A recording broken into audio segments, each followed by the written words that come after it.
नमस्कार किसान साथियों, मैं आपका दोस्त नरेंद्र पोरवाल आपके अपने YouTube चैनल देश की शान हमारे किसान में आपका बहुत बहुत स्वागत करता हूं। दोस्तों, बहुत सारे किसान भाइयों के और जो स्टॉकिस्ट भाई हैं उनके और हमारे जो सब्सक्राइबर हैं या जो हमारे वीडियो को देखते हैं उनके बहुत सारे लगातार कमेंट आ रहे थे कि भाई प्याज का भाव जो है दिन पे दिन डाउन होता जा रहा है, तो आगे क्या स्थिति बन सकती है, हमें मार्गदर्शित करें। दोस्तों, तो आज इसी क्रम में हम यह वीडियो बना रहे हैं दोस्तों, जिसमें हम प्रयास करेंगे कि आगे की संभावना क्या हो सकती है, आगे की संभावनाओं को हम खोजने का प्रयास करेंगे दोस्तों। वैसे तो दोस्तों प्याज का भाव बहुत सारे पहलुओं पर निर्भर करता है, जिसमें सरकार की नीतियाँ भी प्याज के भाव को प्रभावित करती हैं। आने वाली जो फसलें हैं वह भी प्याज के भाव को प्रभावित करती हैं, और किसानों की जो सोच है कि माल को पूरा रोकें या बेचना स्टार्ट करें, वह भी प्याज के भाव को काफ़ी ज़्यादा तक प्रभावित करती हैं दोस्तों। तो इन सब चीज़ों की आगे हम वीडियो में विस्तार से बात करने वाले हैं, तो आप वीडियो में अंत तक बने रहें। और वीडियो पसंद आए आपको तो लाइक ज़रूर करें दोस्तों, लाइक से हमारा उत्साह बढ़ता है। और चैनल को सब्सक्राइब कर लें, जिससे कि खेती से संबंधित और मंडी भाव से संबंधित और ये प्याज लहसुन की जो उतार चढ़ाव की खबरें हैं सभी आप तक जल्दी से जल्दी पहुंच जाए। प्याज कहाँ निर्यात हो रहा है, किस भाव पर हो रहा है और आगे क्या भाव रहने वाला है, उस सभी रिपोर्ट आप तक जल्दी से जल्दी पहुंच जाए दोस्तों। इसलिए आप चैनल को सब्सक्राइब करके बेल आइकन जरूर दबा दें दोस्तों। तो दोस्तों सर्वप्रथम हम बात करें पहले पहलू की कि प्याज के भाव को कौन प्रभावित करने वाला है आगे। तो दोस्तों सबसे पहले मांग और पूर्ति, इन दोनों को हमें समझना होगा दोस्तों। मांग जब निकलती है और डिमांड अगर अच्छी निकलती हैं और पूर्ति उसके मुकाबले अगर कम होती हैं, तो फिर हमें भाव बढ़ना तय है दोस्तों, भाव हमें अच्छे देखने को मिलते हैं दोस्तों।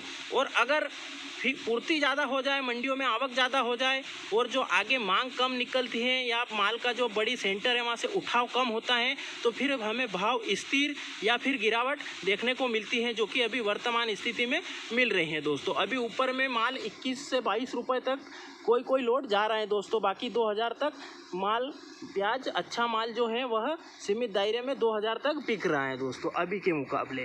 तो अब हम बात करें आगे कि प्याज का भाव क्या रहने वाला है और कौन कौन से पहलू प्रभावित करेंगे दोस्तों।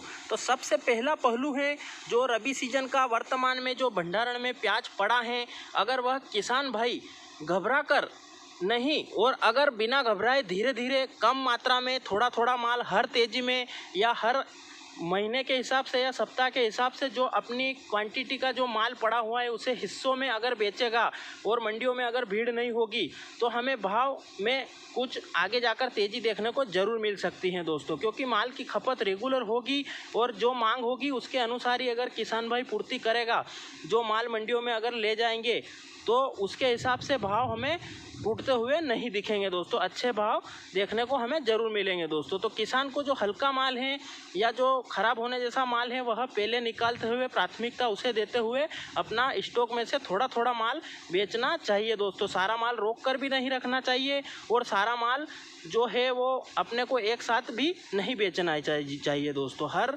तेज़ी का हमें लाभ लेना है दोस्तों। यह बात हमने पिछले वीडियो में भी कही थी और जिन किसान भाइयों ने थोड़ा थोड़ा माल निकाला था उनको आज पछतावा नहीं है दोस्तों, क्योंकि भाव 24-25 रुपये तक जाकर अभी 20 रुपये तक रह गए हैं दोस्तों।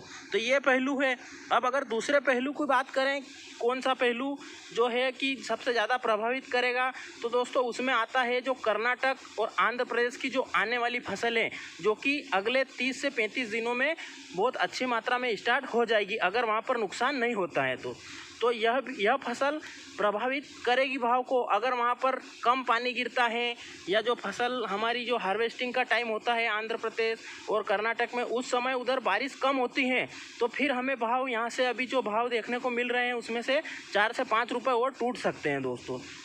और अगर उधर बारिश होती है और अगर माल जो है वह गीला होता है या जो हार्वेस्टिंग में दिक्कत आती है या जो फसल है खड़ी फसल है उसमें अगर नुकसान होता है दोस्तों, किसानों का नुकसान तो नहीं होना चाहिए ऐसी हम आशा करते हैं, पर अगर नुकसान वहाँ पर होता है तो फिर जो प्याज का भाव है वह स्थिर रहेगा या फिर 2 से 3 रुपए बढ़ने की संभावना भी है दोस्तों, क्योंकि माल का रेगुलर खपत हो रही है, रेगुलर बाज़ारों में प्याज की बिक्री हो रही है दोस्तों। और कर्नाटक और आंध्र प्रदेश का प्याज लगातार 40 से 45 दिनों तक चलता है। फसल स्टार्ट होती है उससे 40-45 दिनों तक वह पूरे दक्षिण भारत की जो बाज़ार हैं उसको संभाल कर रखता है। और अगर वह 40 से 50 दिनों में समाप्त हो जाता है तो फिर से हमें जो स्टॉक में प्याज पड़ा है उसमें तेज़ी देखने को ज़रूर मिलेगी दोस्तों। और अगर 40-45 दिन में भी वहाँ की आवकें कम नहीं होती हैं और माल अगर पूरा उत्पादन ले लेता है तो फिर हमें भावों में तेज़ी देखने को नहीं मिलेगी दोस्तों। तो एक यह भी पहलू है दोस्तों। अब हम तीसरे नंबर पर पहलू की बात करें तो वह है जो हम लाल प्याज या जो नासिक का प्याज जो मध्य प्रदेश, गुजरात और जो महाराष्ट्र में काफ़ी ज़्यादा मात्रा में बारिश का प्याज लगाया जाता है, वह भी प्याज के भावों को प्रभावित करेगा दोस्तों।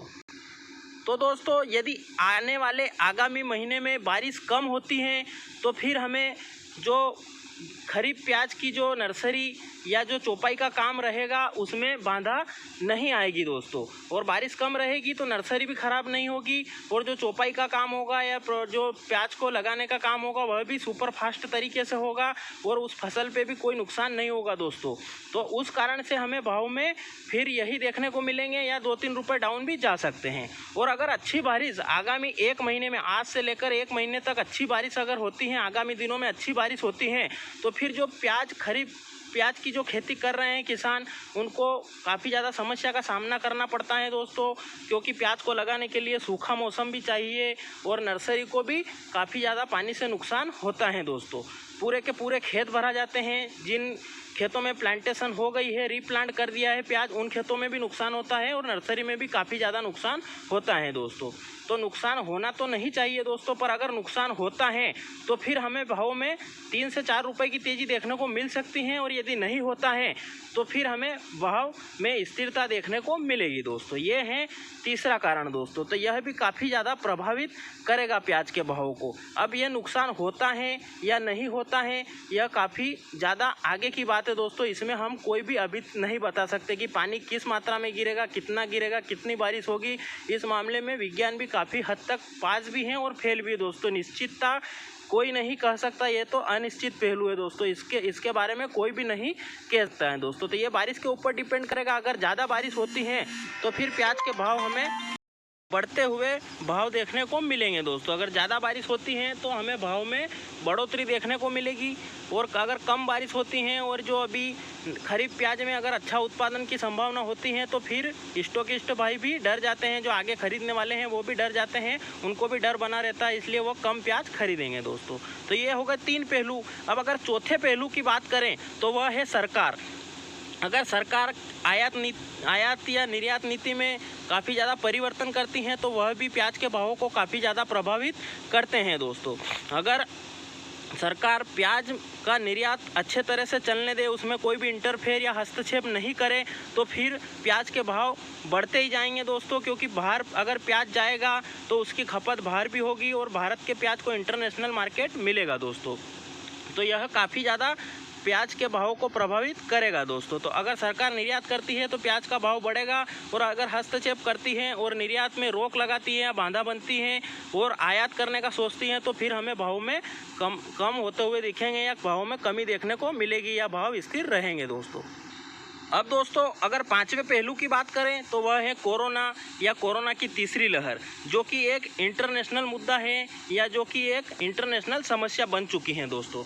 अगर हमारा प्याज जहाँ पर निर्यात हो रहा है वहाँ पर भी अगर लॉकडाउन लगता है या कोरोना का प्रभाव ज़्यादा रहता है और वहाँ पर लॉकडाउन अगर लगता है तो फिर वहाँ पर मांग कम बढ़ जाएगी और हमारे भारत का प्याज वहाँ पर निर्यात होना कम हो जाएगा या बंद हो जाएगा दोस्तों। तो इसलिए अगर वहाँ पर लॉकडाउन लगता है तो फिर हमें भाव ये स्थिर या कम थोड़े बहुत हो सकते हैं या स्थिर देखने को मिलेंगे। और अगर वहाँ पर निर्यात सुचारू रूप से चालू हो जाता है, जैसे कि बांग्लादेश में अभी हो रहा था और वहाँ पर लॉकडाउन लगने के कारण वहाँ की मांग प्रभावित हो गई और हमारा प्याज वहाँ पर ज़्यादा मात्रा में जा रहा था वो कम मात्रा में, सीमित मात्रा में आ गया दोस्तों, जिससे कि हमें ये भाव अभी वर्तमान में टूटते हुए देखने को मिले हैं दोस्तों। तो ये आगे भी प्रभावित कर सकती हैं। अगर वहाँ पर हालात सही रहे तो भाव बढ़ेंगे और अगर हालात ख़राब रहे तो फिर भाव हमें ये स्थिर देखने को ही मिलेंगे दोस्तों। तो ये हो गया 5वां कारण। तो दोस्तों यह जो हमने कारण बताए हैं, यह पांचों कारण ही प्याज के आने वाले भाव को डिसाइड करेंगे, जो निर्धारित करेंगे कि भाव बढ़ेंगे या घटेंगे। दोस्तों इन्हीं आधार पर हम कह सकते हैं कि अगर ये प्याज के अनुकूल रहा तो प्याज के भाव बढ़ेंगे, और अगर ये 5 कारण में से कुछ कारण नेगेटिव जाते हैं और कुछ पॉजिटिव जाते हैं तो फिर भाव हमारे स्थिर रहेंगे या 1-2 रुपए की तेज़ी ही देखने को मिलेगी दोस्तों। और अगर पूरे नेगेटिव जाते हैं तो फिर हमें 2-3 रुपए की अभी जो भाव है उसमें मद्दी भी देखने को मिल सकती हैं दोस्तों। इसलिए आप अपने व्यापार का निर्णय स्वयं विवेक से ले दोस्तों। हमने ये जो जानकारियाँ जुटाई हैं जो कि पूरी तरह से विश्वसनीय है दोस्तों, फिर भी आपका माल है, आप अपने विवेक से निर्णय लेकर अपने माल का जो है दोस्तों क्रय विक्रय का निर्णय ले सकते हैं दोस्तों।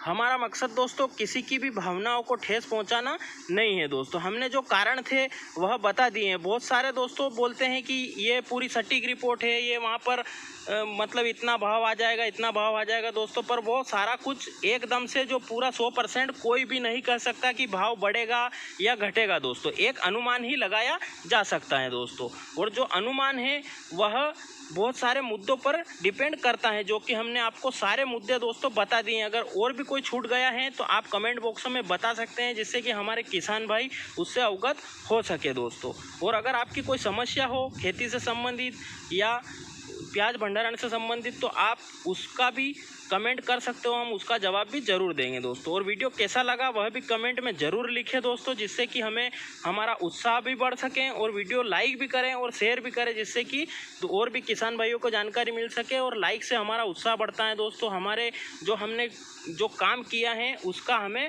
जो परिणाम देखने को मिलता है दोस्तों लाइक के रूप में। तो आप लाइक ज़रूर करें और जानकारी कैसी लगी यह भी ज़रूर बताएँ दोस्तों।